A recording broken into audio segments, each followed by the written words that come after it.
Per dolori persistenti alla schiena, lombalgie, quei dolori che diventano sempre più persistenti, tanto da impedirti di vivere la tua quotidianità e limitarti nei tuoi movimenti, nei tuoi spostamenti e nella tua vitalità, hai due scelte. O ti imbottisci di antinfiammatori con le relative controindicazioni che ci sono nell'utilizzo prolungato di farmaci come gli antinfiammatori, oppure ti rivolgi a quelle che l'NIH, cioè il corrispettivo dell'Istituto Superiore di Sanità degli Stati Uniti, chiama CAM, ovvero le medicine alternative e complementari.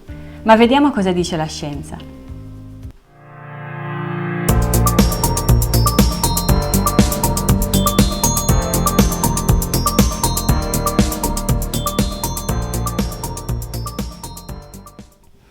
Ciao, sono Sara. Dal 2008 aiuto le persone che vogliono ritrovare salute e benessere seguendole con metodi naturali come lo shiatsu, la pulizia energetica e la cosmetica naturale Jalian.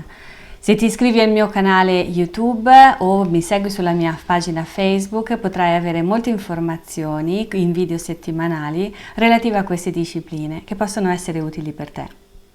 Lo stato di salute e benessere di una persona viene definito dall'Organizzazione Mondiale della Sanità come un concetto multidimensionale, cioè uno stato di benessere che deve interessare l'aspetto fisico della persona, l'aspetto emotivo, mentale, ma anche l'aspetto relazionale, sociale. Quindi se lamenti qualche problema che ti impedisce di vivere serenamente la tua fisicità o ti disturba emotivamente o ti impedisce la tua vita di relazione, allora non puoi definirti in uno stato di benessere e di salute. In un recente studio fatto da dei ricercatori giapponesi del Dipartimento di Medicina del St. Luke's Hospital di Tokyo, un gruppo di persone sono state identificate e selezionate in funzione dei loro dolori lombari. Queste persone soffrivano di mal di schiena, di lombalgia da almeno 12 settimane e avevano un certo grado di disabilità nello svolgere le loro faccende quotidiane legato proprio a questi dolori.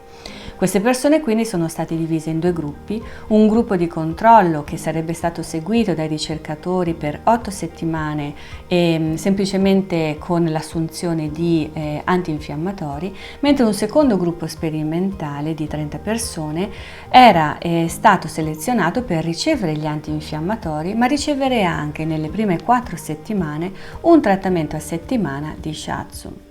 Dopo le prime 4 settimane di osservazione, le differenze tra i due gruppi, il gruppo di controllo e il gruppo sperimentale, ancora non erano statisticamente significative, ma si poteva già vedere una tendenza al miglioramento dell'indice di disabilità nel secondo gruppo, cioè nel gruppo che era stato seguito sia con gli antinfiammatori che con i trattamenti shiatsu. A 8 settimane dall'inizio della sperimentazione, le differenze tra i due gruppi, il gruppo di controllo e il gruppo sperimentale, si fecero evidenti.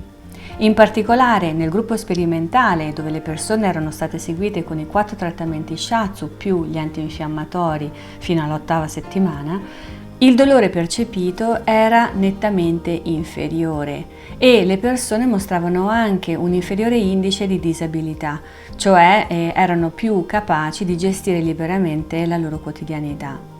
Un'altra cosa molto interessante era che le persone in generale avevano giudicato come positivo questa associazione tra la medicina non convenzionale, quindi dello shiatsu, con la medicina convenzionale degli antinfiammatori e avevano stabilito che questo tipo di approccio aveva migliorato notevolmente la loro qualità di vita. Vi metto qui sotto l'articolo di cui sto parlando con i relativi test di autovalutazione del dolore che sono stati utilizzati da questi ricercatori.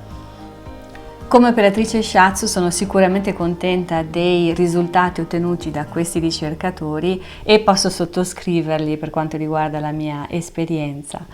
E mi sento anche di suggerirti però di, in caso di lombalgia o in caso anche tu fossi colpito da queste problematiche, di continuare con lo shiatsu per un periodo anche più lungo rispetto alle 4 sedute, proprio perché lo shiatsu ha la grande capacità di risvegliare la capacità autocurativa del corpo e perché il dolore è spesso collegato a molto altro che ti riguarda. Quindi se ti trovi in questa situazione e vuoi fare qualcosa per te, prenota ora e inizia il tuo percorso.